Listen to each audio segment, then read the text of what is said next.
On vous souhaite la bienvenue à ericlatour.com. Dans quelques instants, on reçoit Sabrina Bissonnette, la fille de René Bissonnette, la pâtisserie, située au 1005 boulevard du Séminaire. Elle travaille avec son père depuis une vingtaine d'années, donc on parle plutôt de l'expression de père en fille. Mais d'abord, parlons de budget, puisque lundi soir dernier, c'était l'adoption du budget à la ville de Saint-Jean-sur-Richelieu. Avec le nouveau conseil, on reçoit donc le nouveau maire, Michel Fecteau.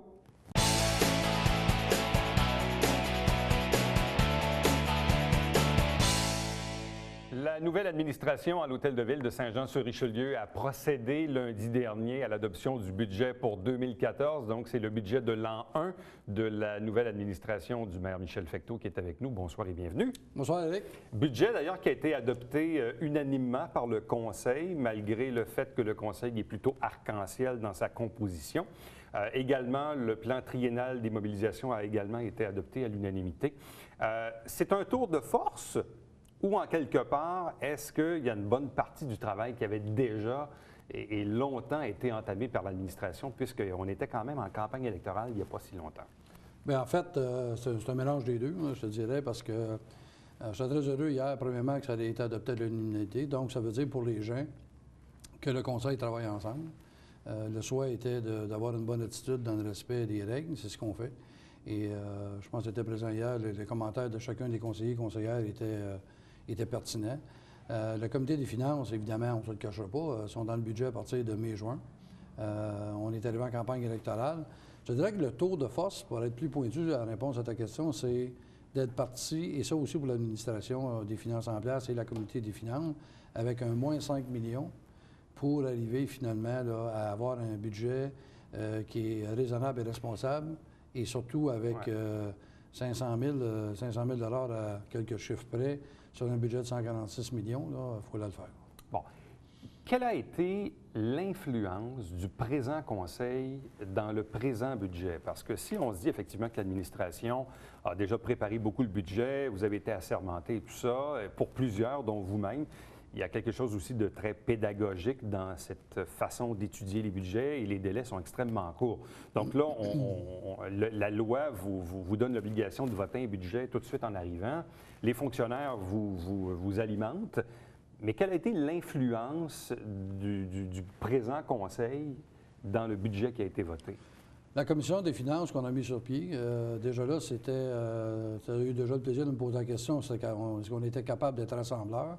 Bien, le comité de finances composé de M. Berthelot, M. Auger et de Claire Charbonneau et moi-même. Donc, je pense qu'accompagné par la direction des finances, ça a été un impact qu'on a mis d'avant. Et ça, M. Auger et M. Berthelot étaient d'accord d'arriver avec un budget à la hauteur de l'IPC. C'est un engagement politique que j'avais pris.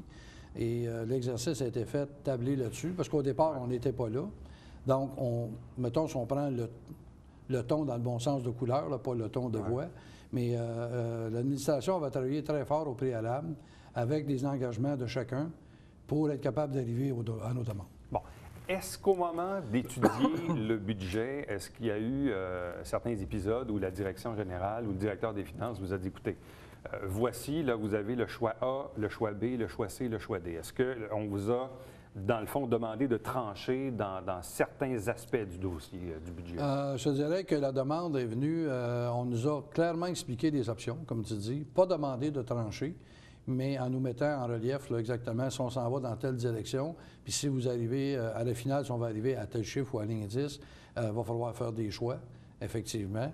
Après ça, évidemment, il faut l'accompagner du triennal. Ça, c'était une chose, un exercice qui n'était pas nécessairement facile à faire. Et je pense que ce qu'on a réussi à faire de l'amalgame, c'était où on a pris la décision de demander à chacun des conseillers et conseillères d'avoir 3 priorités et de s'assurer que ces priorités-là entreraient dans le cadre financier. Ça, c'était un mélange de tout. Mais on a été très, très bien guidés, vu le laps court de temps à travers ça. Et les informations, puis je te dirais que même si on a été pressé dans le temps, on n'a pas été bousculé. On a eu le temps de poser des questions. Le comité des finances a modulé plusieurs fois le plan triennal. Ils sont revenus avec les demandes. Nous aussi, on a questionné beaucoup au niveau de l'administration, en sens les dépenses, est-ce que telle dépense pouvait être reportée dans le temps, etc. L'autre chose, je te dirais aussi, qu'on a envisagé, c'est qu'au lieu de prendre juste 2014, la commission des finances nous a fait comprendre qu'il fallait regarder sur 4 ans. On appelle ça le plan triennal, mais on a regardé plutôt un horizon de 4 ans pour s'assurer qu'on est capable de repartir dans le temps là, ce qu'on avait à budgéter, puis le prioriser. Bon, la hausse moyenne des taxes est de 1,79 sauf que depuis la fusion, depuis 2002, il y a toujours une modulation qui est indiquée par secteur. Donc, pour l'ancien secteur de Saint-Jean, 1,23 Saint-Luc, 1,90 Iberville, 2,52 Saint-Athanase, 1,83 et l'Acadie, 1,44 J'ai souvent posé la question à Gilles Delbecq, je vous la pose à nouveau. Pourquoi autant de différences, notamment dans le cas d'Iberville? Pourquoi ça coûte plus cher de taxes à Iberville en augmentation qu'ailleurs dans la ville? Bien, deux phénomènes, l'usine de filtration qui est dernièrement et la dette de secteur. Depuis qu'il y a eu des fusions, il y avait des dettes à Saint-Jean et à Iberville qui étaient plus élevées. Donc, ce qu'on voit là-dedans, c'est que ça s'amenuise de budget en budget et on va arriver probablement avant même la fin de, j'espère, avant la fin de mon mandat, qu'on va être harmonisé. Évidemment, le rôle d'évaluation, parce que si on regarde la valeur des maisons que dans le document, on parle de 1,79 sur un montant d'une valeur estimée de 257 000. Bien, il y a des maisons qui sont plus élevées dans le secteur l'Acadie, dans le secteur Iberville également, le secteur Saint-Jean et les autres secteurs. Bon. On parle de dette de secteur, notamment dans le cas d'Iberville, mais je me rappelle aussi dans les 10 dernières années, notamment, les plus grosses augmentations étaient à l'Acadie et à Saint-Athanase, où il y avait du rattrapage à faire, des municipalités très rurales qui bénéficient d'aujourd'hui de services d'une ville très urbaine. Ça, c'est une chose. Maintenant, vous dites que d'ici un certain temps, l'harmonisation devrait se compléter, donc on aurait un taux uniforme, mais ça va venir probablement d'ici encore plusieurs années. Bien, en fait, évidemment, si on regarde dans le secteur Iberville, si on regardait la dette qui était accumulée lors de la fusion, bien, il y a eu la construction par après de l'usine de filtration. Puis on sait qu'une usine de filtration, ça coûte quelques millions de dollars, pour aller plusieurs millions de dollars. Donc, si... puis même Sacré-Cœur, qui a eu la direction, n'est pas entré dans cette dynamique-là, là, parce qu'il y avait des montants budgétés. Là. Mais moi, je crois que... Puis écoute, je ne voudrais pas donner une réponse erronée, mais sur la façon dont, si on regarde les derniers 4 ans puis les prochains 4 ans, je pense qu'on se rapproche là, vraiment d'uniformisation. Est-ce que ça va être au cours des 4 prochaines années ou des 6 prochaines années? Mais on va y arriver. Bon, vous parlez d'harmonisation au niveau des dettes de secteur, mais hier, en fait, au Conseil de lundi, on parlait beaucoup de l'harmonisation des taxes TPS et TVQ et que cela a un impact majeur dans le présent budget. Pourquoi? Bien, en fait, l'harmonisation s'est faite. Nous, ça a représenté 2,1 millions de dépenses qui nous a été. La précédente administration, puis je les en remercie, avait réussi à budgéter 1,1 million. Nous, l'impact sur 2014 est 900 000. Donc, 1 million à Saint-Jean représente 1 Alors, c'est pour ça que je te dis que le 0,90, ça aurait été 0,79. On y ajoute le 1 on arrive au facteur de 1,79. Bon. Au cours du conseil de lundi, on a beaucoup parlé du plan triennal d'immobilisation qu'on désire peut-être même échelonner sur 4 ans. Oui. L'impression que ça nous laisse, c'est comme si un peu tout le monde, en fait, vous avez demandé aux conseillers de dresser un peu leur liste d'épicerie, pour ne pas dire leur liste du Père Noël. Là. Sauf qu'on a l'impression que l'exercice n'est pas futile, mais disons, même Berthelot le disait lundi, que plus on avance dans les années, le taux de crédibilité du plan diminue. C'est-à-dire que ce qu'on prévoit immobiliser l'année prochaine, en 2014, bon, ça vaut peut-être 80 de crédibilité. Puis que dans les années qui suivent, là, ce qu'on prévoit dépenser en 2015, puis 2016, puis 2017, on le met sur la liste, mais il y a des Moses de bonne chance que finalement, qu'on ne dépense jamais cet argent-là. Là. OK. La nouveauté dans les priorisations, c'est que ce sont des... Évidemment, on vient de finir le plus grand sondage que la Ville de Saint-Jean n'a pas connu. C'est ça l'avantage d'une campagne électorale. Donc, on était à l'écoute. OK? C'est ce qu'on a demandé à chacun des conseillers, peu importe la formation politique. De ça a découlé que les priorités, parce qu'ils sont arrivés pas avec 3 priorités, là. Sont arrivés avec sur le thème anglais, une wish list, là, c'était très exhaustif, OK, parce que là, on veut ci, on veut ci, on veut ça. Avec l'exercice, la Commission des finances, on a dit à tout le monde, oups, un temps d'arrêt, là, on s'en ira pas là. Alors, ce qu'on a fait, on a passé un samedi complet à dire aujourd'hui, là, on a fait le tour de chacun, de ce que chacun voulait, et à partir de ce que chacun voulait, on a dit, OK, maintenant, là, OK, dans le plan triennal, pour une fois, je dis bien, on va essayer de mettre quelque chose qu'on va réaliser concrètement, là, 2014 ou 2015. Alors, et de là est devenu le choix de 3 priorités. Alors, ces 3 priorités-là, on va les voir en 2014 et en 2015. Plus expressément, quand tu parles de 2016-2017, bien, c'est comme dans ma vie antérieure. À un moment donné, je décide de faire un budget. J'ai mon budget d'opération de l'an 1, Mais à un moment donné, est-ce que j'ai de l'équipement que je vais devoir changer dans 2 ans, dans 3 ans? Bon, la prudence veut que je les budgète un peu ou j'essaie de faire des prévisions. Mais ça peut changer. Mais ça peut changer. Bon. L'autre mot également qui est revenu beaucoup lundi, c'est pas de subvention, pas de projet. On faisait entre autres référence à la passerelle de l'autoroute 35. On souhaite depuis nombre d'années du côté de Saint-Luc pour rejoindre le vieux Saint-Luc avec la nouvelle partie de Saint-Luc qu'on appelle Quatre-Vents. Tout à fait. Mais vous avez été clair là-dessus pour celui-là, mais j'ai senti de votre bouche que c'est ça que ça voulait dire. C'est-à-dire que oui, des projets, mais pas de subvention, pas de projet. Puis quand on dit subvention, on parle évidemment de subventions qui viennent du gouvernement. Là. Bon, merci de me donner l'opportunité peut-être de clarifier ce point-là. Là. OK? Évidemment, quand tu prépares le budget et que tu prépares les dépenses, on l'a quand même mentionné dans un point, là, que si, exemple, les gouvernements supérieurs arrivent dans un temps donné puis ils sortent des subventions pour un projet X, Y ou Z, puis que ça peut être avantageux, bien, le plan triennal sert un petit peu à ça. À un moment donné, on va essayer de capitaliser pour en faire plus en payant moins. Mais c'est toujours le même citoyen qui paye à 3 niveaux. On est d'accord là-dessus. L'autre phénomène aussi là-dedans, c'est que quand on parle de la passerelle, ce que j'ai dit ou que je vais clarifier, la subvention va venir aider à faire passer le projet. C'est une dépense de 5 millions de dollars. Okay? Et j'ai aussi dit que dans la campagne qu'on voulait redonner cette ville-là aux citoyens, les tenir informés. Si demain matin, on a une subvention, puis là, on a la finalité, puis on a un coût, moi, demain matin, mon choix, c'est le suivant. La population, parce que c'est toute la grande ville qui va payer, c'est pas juste une dette de secteur. Okay? Demain matin, on met la parcelle, voici ce que ça va coûter, puis voici l'impact sur votre compte de taxes. Est-ce que vous en voulez une? C'est ça le projet. Et c'est ça, malheureusement, qui n'a pas toujours été fait.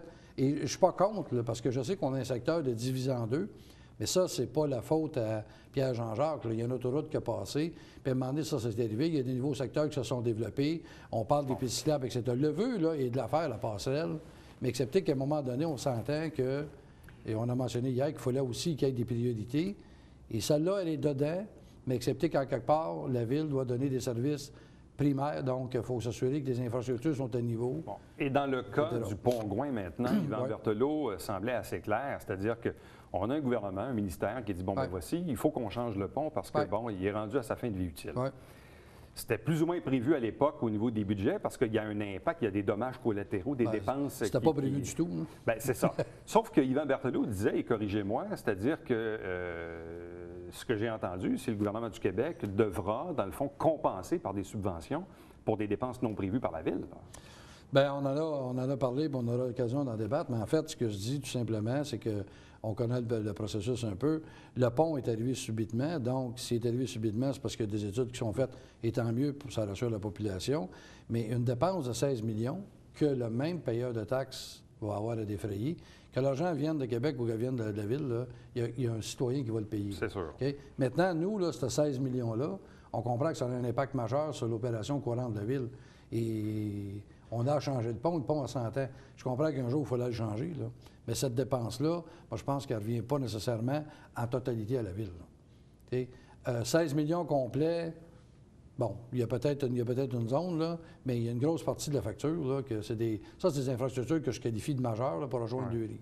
Bon, moi, je pense que c'est pas juste dans notre cours. On continue évidemment le développement du centre-ville. Et puis, il y a un autre aspect également, et on le voit bien, qu'une ville comme Saint-Jean, contrairement à des villes de semblables proportions, qu'on est légèrement en déficit par rapport au développement commercial.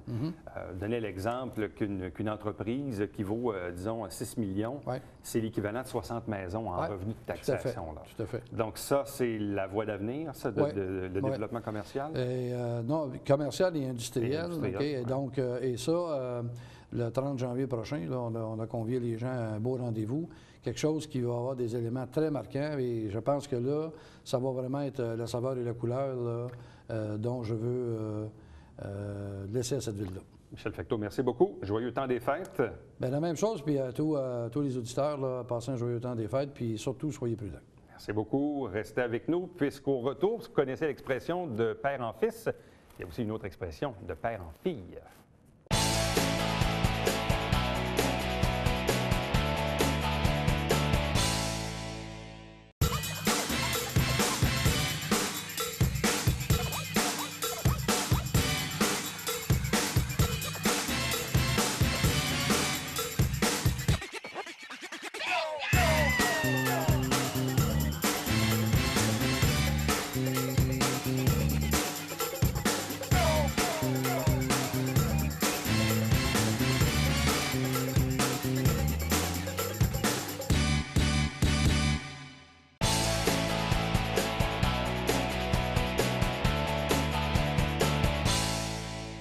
sais, c'est le temps des fêtes. Temps des fêtes, parfois, on a besoin de traiteurs, des petites gâteries, des pâtisseries. Bref, la région a une offre de services intéressante. Et je le disais précédemment, il y a souvent l'expression de père en fils. Il y a aussi l'expression de père en fille. Avec nous pour en parler, Sabrina Bissonnette de la pâtisserie René Bissonnette. Bonsoir et bienvenue. Bonsoir. Ça fait combien d'années que tu es impliquée dans l'entreprise avec ton père? Ça fait 20 ans. 20 ans déjà? Ouais, j'ai commencé très jeune. Mais est-ce que ton père est encore là ou tranquillement, pas vite, il délaisse? Bien, je dirais qu'il est encore quand même beaucoup là, mais il commence à prendre quelques congés. À l'hiver, il va beaucoup en ski, fait que c'est un petit peu plus relax de son côté. Mais il est encore très présent quand même. C'est quoi le défi de vivre une succession comme celle-ci? Si tu dis, oui, ça fait 20 ans que je travaille avec mon père, il est encore là. Il ne sera pas toujours là, évidemment, on connaît, c'est la vie est ainsi faite, mais comment ça se vit au quotidien, travailler avec son père? Bien, c'est sûr que c'est pas toujours évident, surtout pour le choc des générations. Des fois, moi, j'ai des idées que lui n'est pas nécessairement d'accord, puis l'inverse aussi. C'est sûr que moi, je parle pour ma génération, lui, il parle pour la sienne. Donc, des fois, on essaie de s'adapter les deux ensemble. C'est pas toujours évident. Est-ce que vous tirez au sort dans ce temps-là? Ou c'est qui? C'est toi qui décides finalement? Bien, il y a quand même le dernier mot, mais je ne peux pas dire que je l'écoute tout le temps. Des fois, j'y vais par instinct pour essayer des choses, puis des fois ça marche, des fois ça marche pas, puis on essaie des trucs. Là. Bon, évidemment, l'entreprise s'est beaucoup diversifiée au fil des ans parce qu'on connaît l'historique et tout ça, puis bon, quand on remonte il y a 30 ans, 40 ans, on faisait des pains. Bon, sauf que là, on n'est plus là aujourd'hui. Oui, vous avez encore une offre de pain. Là, si on va chez vous, on peut acheter des pains. Mais c'est la pâtisserie, puis là, c'est le service de traiteur. Puis d'où là la nécessité de diversifier son offre de service? Bien, c'est sûr qu'on essaye d'un petit peu ouvrir la gamme de ce qu'on offre. Maintenant, on offre beaucoup de traiteurs, fait que ça nous aide à nous diversifier. Parce que c'est sûr qu'avant, les gens venaient venaient chercher gâteau, pain chez nous. Mais là, c'est sûr que le pain, bien, on a des fromages pour aller avec le pain. On a des pâtés, on a des terrines, on a des rillettes aussi qu'on fait maison. Puis avec les gâteaux, bien maintenant, on a le café aussi si les gens veulent consommer sur place. On a quelques petites places assises, mais on a des super bons cafés italiens. Fait que, on essaie tout le temps d'avoir une gamme un petit peu connexe pour que les gens viennent faire, comme on est épicerie fine, qui viennent faire une petite épicerie chez nous. Ils ne peuvent pas nécessairement trouver de tout, du lait, du beurre, non, mais ils peuvent quand même trouver beaucoup de choses, puis beaucoup de petits produits fins qu'ils ne retrouveront pas nécessairement à l'épicerie. Bon. Des produits que vous produisez vous-même ou que vous achetez à gauche et à droite? Bref, comment ça se fait, ça, dans la vie de tous les jours? En fait, on essaie d'avoir le meilleur des deux. Fait que ce que nous, on est peut-être moins bon, on essaie de l'acheter chez des confrères que eux font vraiment le meilleur. Puis nous, bien, on a beaucoup de nos recettes de famille qui datent de plusieurs années que ma mère faisait jadis et puis qu'on a adapté avec les années qu'on fait aussi. Fait qu'on fait toujours notre sauce à spaghetti, c'est la même recette qu'on fait depuis nombre d'années. Nos fèves au lard aussi qu'on a commencé à faire depuis quelques années, mais qui est une recette aussi à ma mère. On fait une sauce tomate basilic aussi, qui est une sauce végétarienne, qui est une sauce, j'appelle tout ski, qu'on peut mettre dans les pâtes, mais tu sais, qu'on peut mettre sur une pizza, qu'on peut mettre vraiment, faire une sauce rosée, rajouter de la crème dedans. Il y a beaucoup de choses qu'on essaie d'adapter au goût du jour. Bon. Le volet pâtisserie, comment les pâtisseries ont-elles évolué au fil du temps? Parce qu'on le sait, initialement, on dit, bon, on va aller acheter un gâteau, là, mais là, on c'est un millefeuille, un éclair, jadis. Oui, un millefeuille, un éclair, mais là, on est rendu dans quoi? C'est quoi les nouveaux desserts à la mode, là? Bien, je dirais que c'est sûr que la mousse est très à la mode, tout ce qui est mousse. Les macarons aussi, maintenant, on offre... Nous, c'est sûr qu'on ne les fait pas. On vend ceux du Point G à Montréal, mais on a quand même une belle gamme qu'ils offrent. Puis je vous dirais, pour en avoir goûté de plusieurs confrères qui en fait, je trouve que ceux du Point G, c'est vraiment les meilleurs, qui ont vraiment une belle tendresse à l'intérieur, puis que les intérieurs sont bons aussi, parce que certains mix ne sont pas tout le temps harmonieux, mais ceux du Point G sont vraiment bons. Fait que les macarons, je dirais que c'est comme ce qui est un petit peu mode dernièrement, qu'on vend le plus. Mais je vous dirais que pour tout ce qui est bûches de Noël, on a toujours les traditionnelles bûches roulées. Oui. Mais on a les bûches aussi qu'on appelle faites en gouttière, qui est toutes les mousses, chocolat framboise, la 3 chocolats. Comme nouveauté cette année, on a chocolat au lait et Baileys aussi, qui doit être vraiment excellent. On fait une ganache au chocolat pour ceux qui ne sont pas trop mousse ni trop gâteau. Ça fait comme un mix à mi-chemin entre les deux. Puis on a toujours les traditionnels Forêt-Noire, Saint-Honoré, Paris-Brest, Charlotte-Russe. Que malgré que ça fait des années qu'on fait ces gâteaux-là qui sont encore très à la mode, shortcake aux fruits, shortcake aux fraises, Napoléon, millefeuille.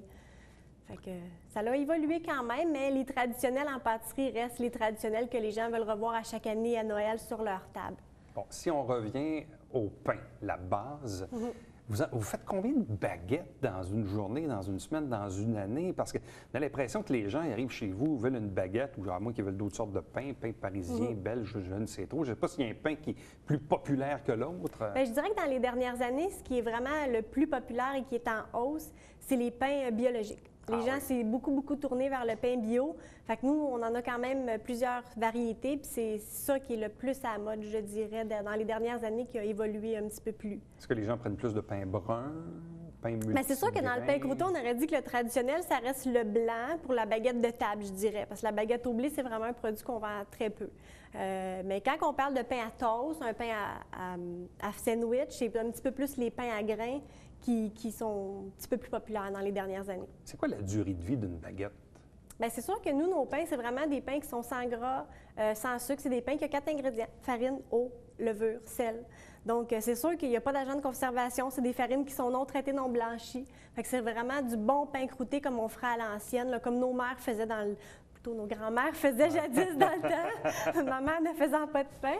Mais donc, je dirais qu'une baguette, après 4 jours, là, elle commence à être vraiment À quelle heure elle sort toast du melton. four chez vous? À quelle heure on peut aller la chercher et elle est encore chaude?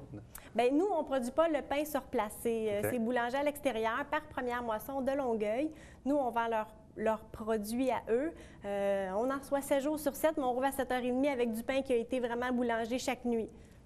Chaque nuit? Chaque nuit, oui. Bon. Fait que c'est vraiment du pain fait tous les jours. On parlait tantôt du service de traiteur, qui est un autre aspect de la business là, qui s'est développé au fil du temps. Donc, qu'est-ce qu'on offre comme service de traiteur? Bien, le traiteur, je vous dirais, c'est vraiment chez nous ce qui est en hausse dans les dernières années. C'est ce qui est le plus demandé.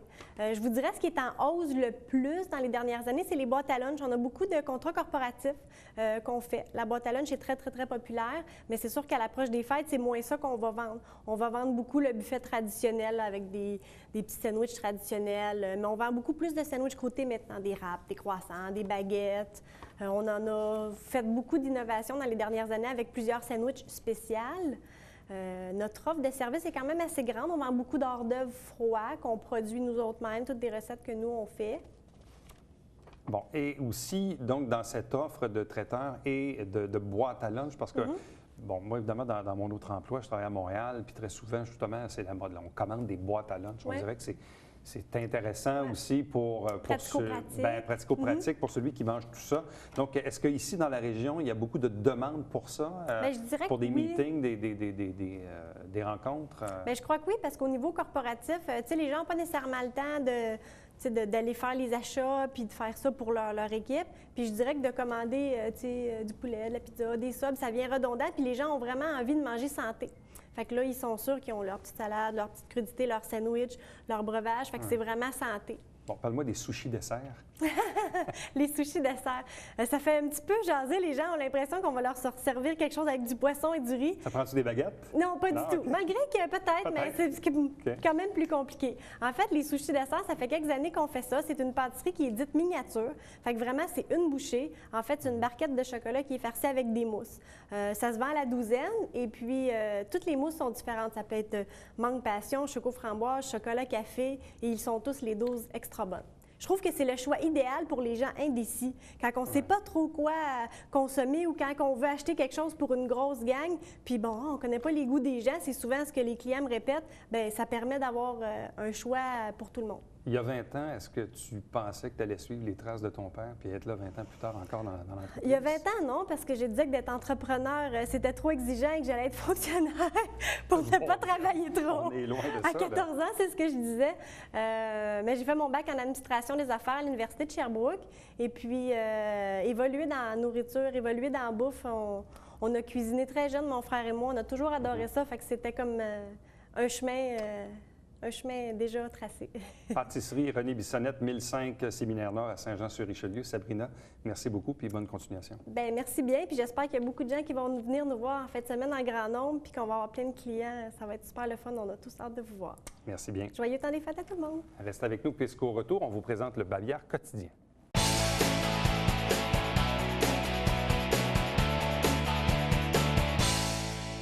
On est dans le temps des fêtes. Évidemment, les horaires peuvent être changeants, notamment en matière de transport collectif.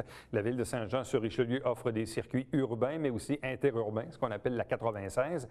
Il y a même des journées, je pense, où le service est peut-être même gratuit. Je ne veux pas trop m'avancer, mais bref, je vous invite, moi, à aller vérifier sur le site Internet de la ville, /autobus, pour obtenir l'horaire du temps des fêtes et toutes les particularités liées au transport en commun. À chaque semaine, on vous présente une émission qui s'appelle tout simplement Saint-Jean-sur-Richelieu, où on vous présente à chaque semaine donc des extraits de la dernière séance du Conseil. On le sait, la dernière séance, c'était l'adoption du budget. Vous l'avez vu tantôt avec l'entrevue qu'on a fait avec le maire Fecteau. Donc, pour voir un peu l'ambiance de l'Hôtel de Ville, je vous invite à regarder cette émission.